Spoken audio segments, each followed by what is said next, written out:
I am not against women succeeding. I am not against women working outside the home. That's their choice. But what I am against is a small, elitist group of Northeastern establishment liberals putting down homemakers. Now, the libbers love to say that they're dedicated to choice. But if you dare to choose the path of full-time mother, well, there must be something wrong with you. I mean, if you don't feel enslaved, well, you're just dumb and unenlightened. In fact, you're not even a person. Because you see, the women's liberation movement is basically a very negative attitude toward life. It tells women, sister, the cards are stacked against you. When you wake up in the morning, you won't get a job. And if you do, it won't be a good one. And if you get a good one, you won't get promoted. And if you get married, your husband will treat you like a servant. And marriage is just a lot of dirty diapers and dirty dishes. But don't take my word for it. Read their own literature.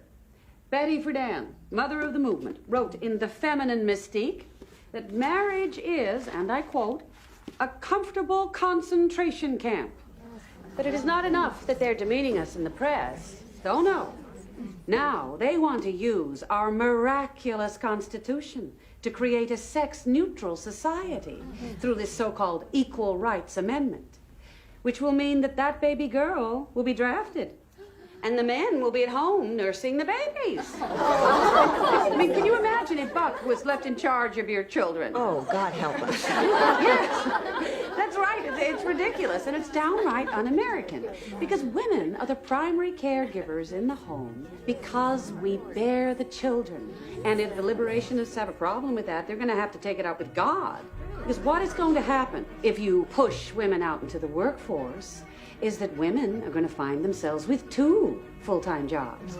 And they're going to be exhausted and unhappy and feel like they're not doing either well until eventually they decide not to have children at all. Maybe that's the liberationist goal. I mean, after all, their hero is Gloria Steinem, a single, childless woman nearing 40.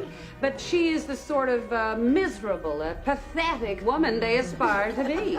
She wants some kind of constitutional cure for her personal problems. And perhaps that is why the liberationists are trying to sow these seeds of discontent among we happily married women. They want us to join them in some new sisterhood of frustrated togetherness, because none of them can find a man who wants to marry them.